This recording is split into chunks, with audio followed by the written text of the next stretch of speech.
C'est un réel plaisir pour moi de vous retrouver à ce rendez-vous de l'information. Madame, Messieurs, bonsoir. Dans l'actualité de ce soir, cérémonie de lancement ce matin du séminaire régional sur l'intégration des opérations non monétaires dans les statistiques des finances publiques. Nous en parlerons dans ce journal. À suivre également dans cette édition un atelier de validation du rapport d'inventaire et de sécurisation du matériel électoral en prélude aux élections générales de 2026. C'est organisé par la Sénat. À moins de 3 semaines des législatives en Pologne, les ultra-conservateurs au pouvoir sont accusés d'avoir facilité l'octroi de visas en douce. C'est tout pour le sommaire. Vous gardez votre position pour cette édition.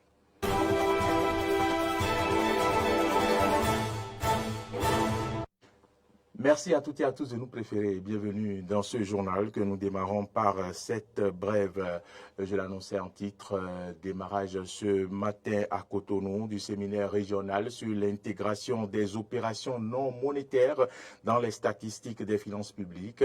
C'est Herman Orutaku, directeur de cabinet du ministre d'État en charge de l'économie et des finances, qui a procédé à l'ouverture officielle du dit séminaire, organisé par Afritac de l'Ouest et le département des statistiques du Fonds monétaire international. Ce séminaire régional vise à rappeler les normes et principes du manuel de statistique des finances publiques ainsi que les classifications fonctionnelles des dépenses. Suivez ici un extrait du discours d'ouverture du directeur de cabinet représentant le ministre d'État en charge de l'économie et des finances. Ce séminaire portera sur l'intégration des opérations non monétaires dans les statistiques de finances publiques, l'élaboration du compte du patrimoine et la classification fonctionnelle des dépenses des administrations publiques. Les thématiques qui seront abordées à l'occasion de ce séminaire de formation sont donc bien alignées avec les problématiques actuelles de gestion des finances publiques. Elles traduisent à volonté l'engagement de l'Africac de l'Ouest à accompagner nos États dans la marche vers l'alignement des normes et pratiques de gestion vers les standards internationaux. Vos travaux permettront de rappeler les normes et principes du manuel de statistique des finances publiques 2014, notamment le champ de couverture de ces statistiques et le cadre analytique, ainsi que la classification fonctionnelle des dépenses. Adopter des méthodes de calcul et le calendrier d'intégration des opérations non monétaires dans les systèmes des finances publiques. Renforcer les capacités à la production et à l'analyse de la classification fonctionnelle des dépenses de l'administration publique et définir un calendrier de production de la COFOG. Au regard de ces différents objectifs déclinés, qui vous offrent une occasion concrète de discussion et de partage des meilleures pratiques et expériences, je voudrais exhorter les participants de profiter de cette opportunité pour confronter leurs connaissances et leurs nouvelles exigences techniques et renforcer les capacités d'action pour l'opérationnalisation de cette importante réforme. Je l'annonçais en titre, la Commission électorale nationale autonome Sénat a organisé ce matin au ministère des Affaires étrangères un atelier visant à valider le rapport d'inventaire et de sécurisation du matériel électoral en prélude aux élections générales de 2026. Arthur Roindo était présent à l'ouverture du dit atelier. Suivez son compte rendu. Au nombre des activités nécessaires à la réussite des élections, il y a l'inventaire avant et après chaque élection. D'où le bien fondé de cet atelier qui vise à présenter le rapport de l'inventaire et de sécurisation du matériel électoral devant servir aux élections générales à venir. Les statistiques de ce matériel électoral varient en fonction des conditions d'entreposage. Or, ces dernières ne sont pas toujours optimales par endroit et le matériel est exposé aux intempéries. Cette rencontre est donc le lieu, non seulement de vous présenter pour validation le point du matériel, mais aussi d'échanger et d'opiner sur les quantités qui seront utilisées pour l'organisation des élections générales de 2026. Le renouvellement du matériel électoral ne concerne pas l'ensemble des catégories de matériel électoraux. Il concerne partiellement certaines catégories. L'avantage est donc que certains types de matériel peuvent être réutilisés pour plusieurs scrutins. Au nombre de ceux-ci se trouve le matériel lourd, notamment les urnes, les isoloirs. Entre deux élections, et à défaut de magasins d'entreposage propres à la Sénat, le stockage et la conservation des matériels électoraux se fait dans l'enceinte des mairies, des arrondissements, des maisons de jeunes et des loisirs, ainsi que dans certains commissariats de police. Au terme du dernier inventaire au lendemain des élections législatives de janvier 2023, plusieurs constats ont été faits. Les urnes disponibles en stock sont vieillissantes et ont perdu pour la majorité leur caractère transparent pour devenir translucides. Les isoloirs réalisés en bois ne résistent pas plus de 2 ans aux conditions climatiques. Ils ne sont pas écologiques et leur stock a besoin d'être renouvelé. Les cantines, non seulement elles sont devenues obsolètes, mais elles seront très encombrantes en cas d'élection couplée. Il est donc nécessaire que dans la perspective du prochain cycle électoral, qui consacrera la première année électorale en 2026, et où la Sénat aura organisé des élections couplées législatives communales, puis l'élection du président de la République, que des réflexions sérieuses soient menées pour une amélioration de la gestion de la logistique. Le dit atelier permettra d'avoir une carte électorale avec précision et de faire des propositions concrètes pour le renouvellement du matériel électoral à l'horizon 2025.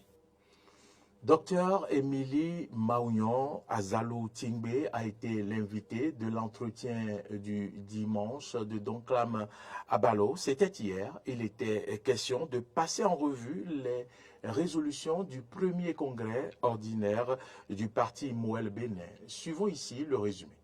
Enseignant-chercheur, maître de conférence, Dr Emilia Azalou Tingbe, sociologue de développement, membre du bureau politique de Mouel Bénin et porte-parole, a répondu aux questions de Donclam Abalo.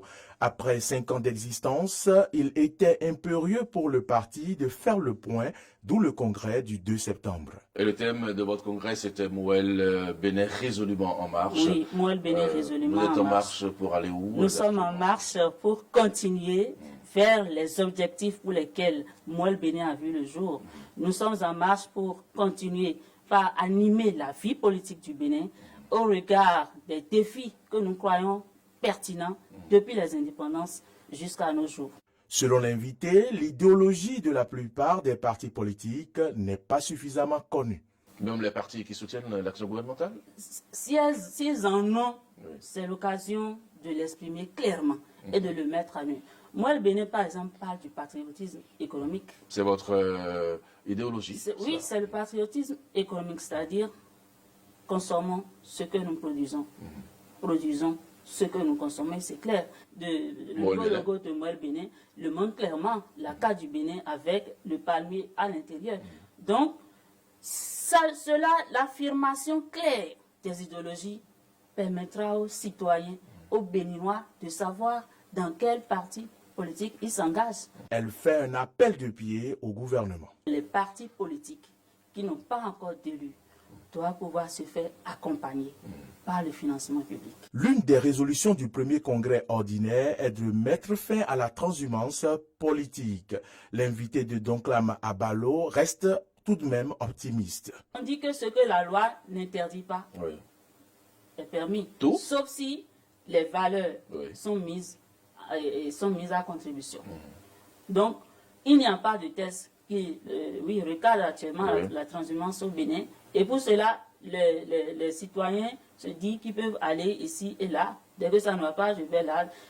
Je répète que la question de l'affirmation des idéologies est très importante et d'importance première pour régler le problème de la transhumance. Donc Lamabalo n'a pas occulté la question de la 25e circonscription électorale au profit de la diaspora béninoise proposée par Mouel Bénin. Ce que les Béninois de l'extérieur font pour le développement du Bénin n'est plus à démontrer. Ça suffit pour être une 25e circonscription électorale? Ils contribuent déjà à la vie sociale au Bénin. La construction des écoles, vous verrez dans certains villages, dans certaines communes, c'est les Béninois de l'extérieur qui se sont organisés pour construire telle école. Alors quand c'est comme ça, pourquoi ne pas leur permettre d'être une constitution, une circonscription à part entière et pouvoir siéger aussi à l'Assemblée nationale? Mouel Bénin propose une réponse diplomatique à la crise au Niger. À notre congrès, nous avons souhaité que, pour le bien des populations du Niger, les populations du Bénin et des autres pays voisins du Niger, qu'il faudrait que les chefs d'État de la CEDEAO plutôt s'asseyent pour réfléchir profondément au bien-être des populations. Pour finir, Dr Emilia Azaloutingbe a invité le peuple béninois à militer dans les partis politiques en fonction de leur idéologie.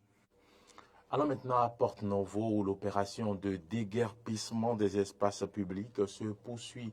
Le premier arrondissement de Porto-Novo avec à sa tête son chef El Hadj Moubarakou Latifou a vidé toutes les emprises occupées illégalement. Retrouvons Prince Martial Agoliago, bien sûr, pour le point depuis Porto-Novo. Vous excuserez la qualité des images amateurs. Porto-Novo, la capitale du Bénin, compte 5 arrondissements. Depuis des mois, tous les espaces publics ont été occupés illégalement. Malgré les messages de sensibilisation de la préfète de Lomé, Dr Maria Kotrosou, et du conseil municipal, c'est le statu quo. Le chef du premier arrondissement de Porto-Novo, El Hadj Moubarakou Latifou, a osé, entouré des 29 chefs quartiers du dit arrondissement, du gestionnaire du grand marché, de l'équipe technique de la mairie, ainsi que les forces de sécurité, il est passé à la phase de déguerpissement. Ainsi, les tronçons à Glansa, Sadeyon, Kokoyer, Bénévoyage, Déguet, Idi Araba sont vidés. Suivons ici l'ambiance de l'opération.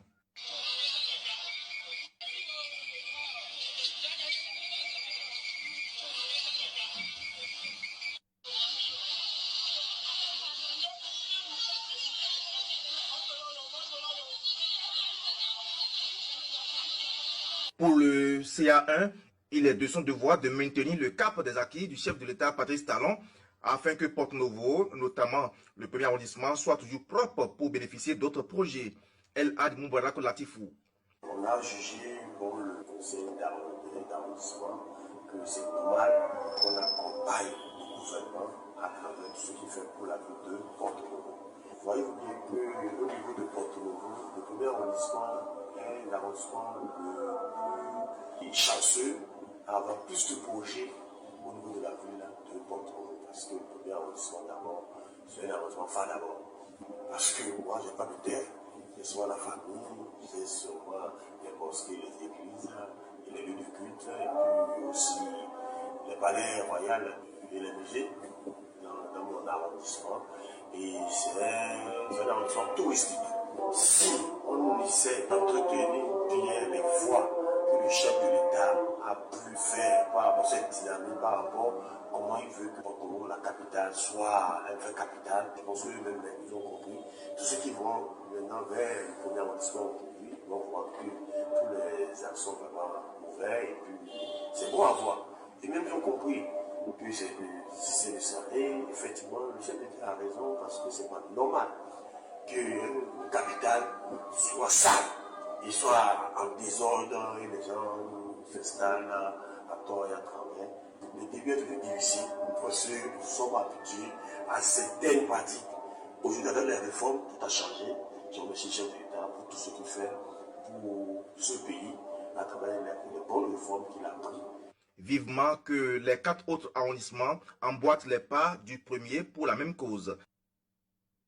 Nous irons maintenant hors du Bénin en Pologne. À moins de 3 semaines des législatives, les ultra-conservateurs au pouvoir sont accusés d'avoir facilité l'octroi de visas en douce. L'opposition demande alors la démission du chef de la diplomatie du pays. Suivez ce reportage. Corruption, immigration clandestine et licenciement de fonctionnaires.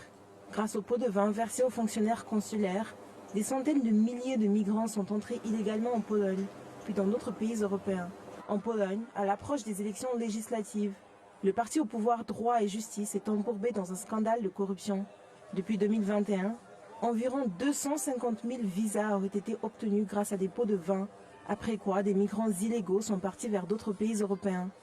Ce scandale ne pouvait pas passer inaperçu en Allemagne, pays voisin de la Pologne, où se rendent la plupart des migrants entrés illégalement dans l'Union. Je peux confirmer qu'il y a eu hier un entretien entre la ministre fédérale de l'Intérieur et son homologue polonais Mariusz Kaminski, une conversation téléphonique, et qu'hier matin, l'ambassadeur polonais a été convoqué au ministère de l'Intérieur pour une entrevue. Au cours de ces discussions, il a été clairement indiqué que le gouvernement allemand attendait une clarification rapide et claire de la part du gouvernement polonais sur les allégations d'une présumée fraude au visa en Pologne. Le chancelier allemand Olaf Scholz n'a pas exclu la possibilité de renforcer les contrôles aux frontières avec la Pologne. Il a également demandé des explications quant aux infractions rapportées dans la délivrance de visas par les autorités polonaises. Le scandale autour des visas qui a lieu en Pologne doit être clarifié. Je ne veux pas qu'on laisse les gens venant de Pologne passer la frontière sans rien faire. Selon la situation, nous pouvons prendre des mesures supplémentaires à nos frontières, par exemple à celle-là. La Pologne, à son tour, semble essayer de se décharger de toute responsabilité en détournant l'attention vers la Russie. Ainsi, le vice-ministre polonais des Affaires étrangères affirme que la Russie perçoit de manière avantageuse l'afflux de migrants africains dans l'Union européenne et que, de surcroît, elle encouragerait ces migrations. Il y a quelqu'un qui aide ces personnes à traverser des centaines, voire des milliers de kilomètres depuis le Nigeria et d'autres pays de l'Afrique centrale vers la Méditerranée. Quelqu'un qui les aide à se déplacer, quelqu'un dont c'est dans l'intérêt de le faire. Et l'intéressé dans cette affaire, c'est sans aucun doute la Russie. D'une manière ou d'une autre, la Pologne doit maintenant faire face à un long débriefing. 7 fonctionnaires ont été inculpés et 3 détenus. Le chef adjoint du personnel diplomatique, Piotr Worzik, a également été démis de ses fonctions. Mais l'opposition réclame également la démission du ministre des Affaires étrangères. Madame, Monsieur, c'est ici que se referme ce journal que nous vous avons présenté avec beaucoup de plaisir. L'information, vous le savez, continue sur nos différentes plateformes, YouTube, Facebook, Twitter et sur notre site internet www.belen-eden.tv. Mais vous pouvez également nous suivre en téléchargeant notre application Eden TV Diaspora FM sur Play Store ou App Store. Bonne suite de nos programmes et à demain.